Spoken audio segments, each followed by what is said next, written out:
Good morning বন্ধুরা, কেমন আছো তোমরা? আশা করি ভালো আছো। আমি শিল্পী, আমার চ্যানেলে তোমাদের সবাইকে অনেক ওয়েলকাম জানাচ্ছি। তো একদম সকালবেলা দেখো, এখন বাজে 8:10 মতো, আর চলে এসেছি দোতলায় জামা কাপড়গুলো বের করে একটু মেলে দেবো। আর আজকের ভিডিওটা এতটা ছোট হয়েছে, তার জন্য আগের থেকেই তোমাদের কাছে বলছি যে কালকে বড় ভিডিও দেবো। একটু বাইরে গেছিলাম জরুরি কাজে, সেটা অবশ্যই পরে তোমাদের কাছে শেয়ার করব, যার জন্য না ভিডিও ফুটেজ খুব একটা বেশি নিতে পারিনি। সকালে আজকে ডালিয়া খেয়েই আমরা বেরিয়ে গেছিলাম, তারপরে এসে রান্না করেছি। এতগুলো তোমাকে দেবো বলিনি, এখানে বাবা খাবে কিছুটা। ফ্রুটস দেখলেই তোদের যেন গায়ে কষ্ট, যত সব সব খেতে পারিস, ফ্রুটস দেখলেই তোদের কষ্ট।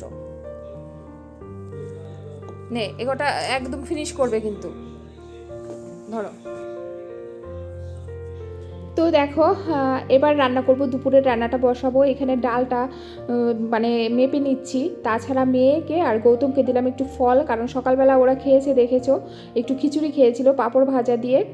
আর ওই যে কালকে পাবদা মাছ নিয়ে এসেছিলো, কালকে না পরশু দিন, তোমরা হয়তো দেখেছো। তো পাবদা মাছটাই আজকে ঝাল করব, কিছু দেবো না। পাবদা মাছ দেখবে খালি ঝালে কিন্তু বেশ ভালো লাগে। তবে আজকে না আমার মাছের ঝালটাতে না একটু নুন বেশি হয়ে গেছিলো, যার জন্য না মাছটা অনেক নুন লাগছিলো। আর দেখবে বেশি নুন লাগলে না কোনো জিনিসই খেতে টেস্টটাই নষ্ট হয়ে যায়।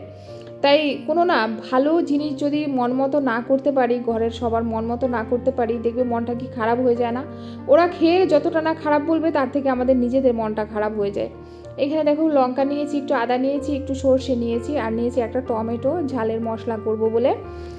আর নিয়েছি একটুখানি জিরাটা আর একটু কম দিলে ভালো হতো। তো রান্না করার পরে এটা বুঝতে পারলাম, আজকে পাবদা মাছটা ভেবেছিলাম যে এরকম সেই রকম টেস্ট হয়নি।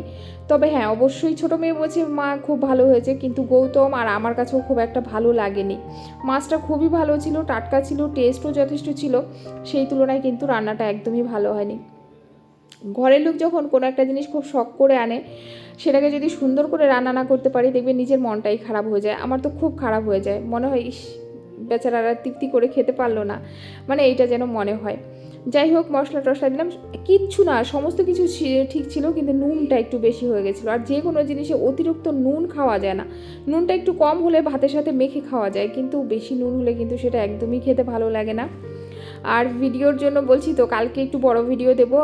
শুধুমাত্র কিছু কিছু কমন কমন জায়গা তুলেছি, যেন একদম অফ না রাখতে হয়, তোমরা যেন আমাকে বকা না দাও। এমনিতেই অনেক বকা খাই তোমাদের কাছে আমি। চন্দনা সাহা, আমার বুনু বলেছে, দিদিভাই বাটা মাছ একটু বেগুন দিয়ে আলু দিয়ে একটু ঝোল মতো করো তো। তা হ্যাঁ, একটু আমি রেসিপিটা দেখবো, আমি শিখবো অবশ্যই। বুনু, নেক্সট টাইম যখন নেক্সট দিন বাটা মাছ রান্না করবো, সেদিন অবশ্যই তোমাকে শেখাবো। তবে অবশ্যই বলবো, ঝোলটা খুব পাতলা ঝোল করলে ভালো লাগবে না, বেগুন দিলে আর কি, বেগুন ছাড়া করলে পরে ওইটা পাতলা হলেও ভালো লাগবে। আর তোমাদের কাছে আরেকটা রেসিপি আজকে শেয়ার করছি, সেটা হচ্ছে সর্ষে শাকের পকোড়া। তবে এই সর্ষে শাকের পকোড়াটা করে কিন্তু আজকে আমি খুব একটা সাকসেস পাইনি, তার একটা রিজন আছে, বলছি সেটা। অবশ্যই তোমরা এই সর্ষে শাকের পকোড়াটা যখন করবে, তার মধ্যে কিন্তু চিনি অ্যাড করবে। শুধু চিনিটা অ্যাড করলেই টেস্টটা দুর্দান্ত বেড়ে যাবে, যেটা কিনা আমি করিনি। আর এই ফার্স্ট আমি এটা নিজেই আবিষ্কার করেছি, কিন্তু খেতে এত ভালো হয়েছিল, কিন্তু তার মধ্যে যদি একটু মিষ্টি ভাব থাকতো, টেস্টটা কিন্তু দ্বিগুণ হয়ে যেত। তোমরা চাইলে এইভাবে বানাতে পারো সর্ষে শাকে, তাহলে কি বলো তো, এক তো শাকটাও খাওয়া হয়ে যাবে। যদিও আমরা জানি যে কোনো কিছু ফ্রাই করলে তার ভিটামিনটা অনেকটাই কমে যায়, কিন্তু কি বলতো, তবু মেয়েরা খেতে চায় না, তো এইভাবেই ওদের একটু শাক সবজি বেশিরভাগ খাওয়ানোর চেষ্টা করি। কখনো গাজরের পকোড়া, কখনো দেখবে শাকের পকোড়া, কখনো মেথি শাকের, মানে যেইটা পাই। আমি তো লাউ পাতা দিয়েও পকোড়া করি, সেগুলো তো সত্যি ভালো লাগে। তো এটা ফার্স্ট ছিল আমার যে সর্ষে শাকের পকোড়া। তবে গৌতম আর মেয়ে প্রচুর বসে বসে খালি খালিই খেয়ে নিয়েছে অনেকগুলো, গরম গরম যেহেতু ভেজে দিচ্ছিলাম। ওরা কিন্তু খেয়ে নিয়েছে, কিন্তু আমি খেতে গিয়ে বুঝতে পারলাম একটা জিনিস, একটু চিনি অ্যাড করলে টেস্টটা কিন্তু দ্বিগুণ হয়ে যেত। তো তোমরা একটাবার ট্রাই করতে পারো, তবে চিনিটা কিন্তু অবশ্যই অ্যাড করো, আমি বলছি। যাই হোক, রান্না কমপ্লিট। এবারে দেখো, এই যে ঘরটরগুলো একটু মুছে নেব। আর আজকে যেহেতু খুব বেশি ঝামেলা হয়নি রান্নার, সকালে দেখেছো ডাল করেছি, আর সকালে ডালিয়াও করেছিলাম, আর শুধু মাছের ঝাল আর এই তো পকোড়া, এইটুকুই রান্না হয়েছে আজকের মতো আর কি। যাই হোক, গ্যাস সমস্ত কিছু পরিষ্কার করা কমপ্লিট। আর কালকের এই যে ভাতের হাঁড়িটা আজকে এই ফার্স্ট হলো যে অনেক দিন পরে আজকে পরের দিন আমি মাজছি, তাও সেটা দুপুরবেলা, প্রায় অনেকটাই বেলা হয়ে গেছে। ওইখান থেকে এসে তারপরে কিন্তু আমি রান্নাবাড়া করেছি অলরেডি। আমার মানে স্নান টান হয়ে গেছে, তবু কি বলো তো, এই ড্রেসটা চেঞ্জ করতে হবে, নয়তো না কেমন একটা লাগছে। হাত পা ধুয়ে ভালো করে নিজেকে ফ্রেশ করে তারপরে ভাবছি একটু নাইটিটা চেঞ্জ করে নেব। আর এমন অবস্থা, রান্না করার সাথে সাথে একেবারে এই জানলাগুলো যদি না লাগিয়ে রাখি না, তাহলে রেশমির কালি এসে আমাদের ঘর একদম জানোই তাই করে দেয়। তুমি দেখবে আমার ন্যাকড়াগুলো রান্নাঘরে ইউজ করি, কত পাল্টাবো বলো তো, ওই রকমই নোংরা হয়ে যায়, কারণ এত রেশমির ধুলা আসে। তো এই যে দেখো সমস্ত কমপ্লিট করে ফেলেছি, আর এইখানে খেতে দিচ্ছি হচ্ছে গৌতমকে।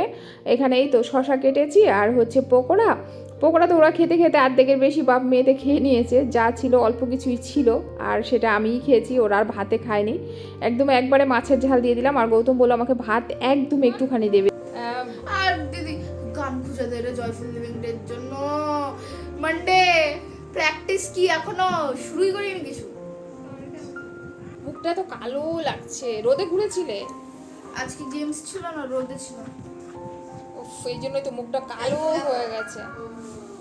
না না, ও আর আমার কালো মা নাই এখন, ছোটবেলা ছিল, এখন ফর্সা মা হয়ে গেছে। না বাবা, ফর্সা কালোর কি আসে যায়, গুণটা হলো মেন না মা, সব গুণ আছে। ও কত ঘর সুন্দর, ঘর পরিষ্কার করে। জলদি জলদি স্নান করো, আমি ভাত বাড়ছি। ও রে আমার পাখি, মুখটা শুকনো কেন? ওই যে গৌতম আগে খেলো, এখন আবার দুই মেয়ে খাচ্ছে। দেখলাম স্কুল থেকে আসলো, বসে রয়েছে, ড্রেস চেঞ্জ করলো, এই করতে করতে করতে করতে কতক্ষণ লাগিয়ে দিল। তারপরে এই যে এখন স্নান করে খেতে বসছে, আর ওরা এখন স্নান করে খেতে বসছে, কিন্তু আমার তো এখন ভিডিও এডিট দেওয়ার টাইম হয়ে গেছে, আর এখন ভিডিও এডিট না দিয়ে খেতে পারবো? খেয়ে দেখো, তেতা না, পাপা তো খেলো, পাপা তো কিছু বলেনি। এইগুলো তেতো হয় না, খাও, শশা খেতে হয় মা।